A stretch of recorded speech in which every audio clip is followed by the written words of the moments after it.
Hi friends, how are you to all.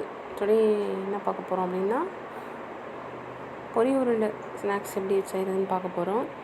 அதுக்கு முன்னாடி this video sponsored by Mod Asia publications. ஓகேவா?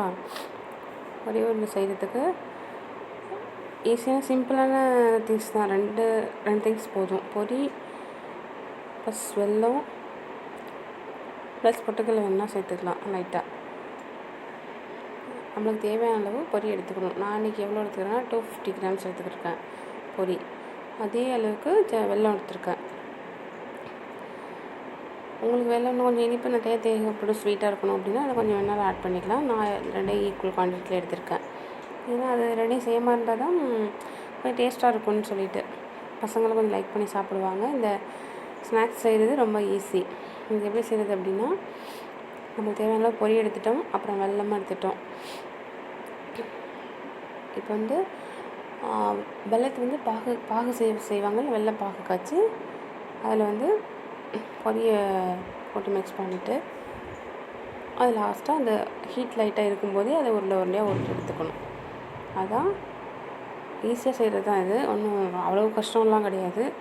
பசங்க நல்லா விரும்பி சாப்பிடுவாங்க இந்த ஸ்நாக்ஸு. பெரியவங்களும் சாப்பிட்டுக்கலாம். ஓகேவா? ஃபஸ்ட்டு எப்படி இது செய்கிறது அப்படின்னா, பாகு காய்ச்சறது அப்படின்னா, இப்போ 250 கிராம் எடுத்துருக்கேன் அப்படின்னா வெல்லம், அதில் ஒரு 50 ml வாட்டர் எடுத்துக்கணும். அதை நல்லா ஹீட் பண்ணிவிட்டு அதில் நம்ம தேவையான அளவு அந்த வெல்லத்தை அதில் போட்டு தண்ணி கொதிச்சோன்னா தான் அந்த வெல்லத்தை ஆட் பண்ணணும். ஆட் பண்ணிவிட்டு நல்லா அது கரையிட்டு கம்பி பதம்னு சொல்லுவாங்கள்ல, இது அந்தளவுக்கு பதம் பார்க்க வேண்டியதில்லை. அதை விட கொஞ்சம் முன்னாடியே எடுத்துக்கலாம். கொஞ்சம் லிக்விடாக தண்ணியாக இருக்கும்போது எடுத்துக்கலாம். எடுத்துகிட்டு நல்லா காய்ச்சணும். பாகு நல்லா காய்ச்சணுன்னா நல்லா கட்டி கரையிற அளவுக்கு காய்ச்சணும். காய்ச்சினதுக்கப்புறம் நம்ம எடுத்து வச்சுருக்கோம்ல அந்த பொரி, அதெல்லாம் ஃபஸ்ட் நம்ம வாங்கிட்டு காற்று படாமல் நல்லா கவரில் நல்லா கட்டி வச்சுக்கணும். காற்று படனா அது நல்லா ஒட்டி சப்புன்னு போயிடும்.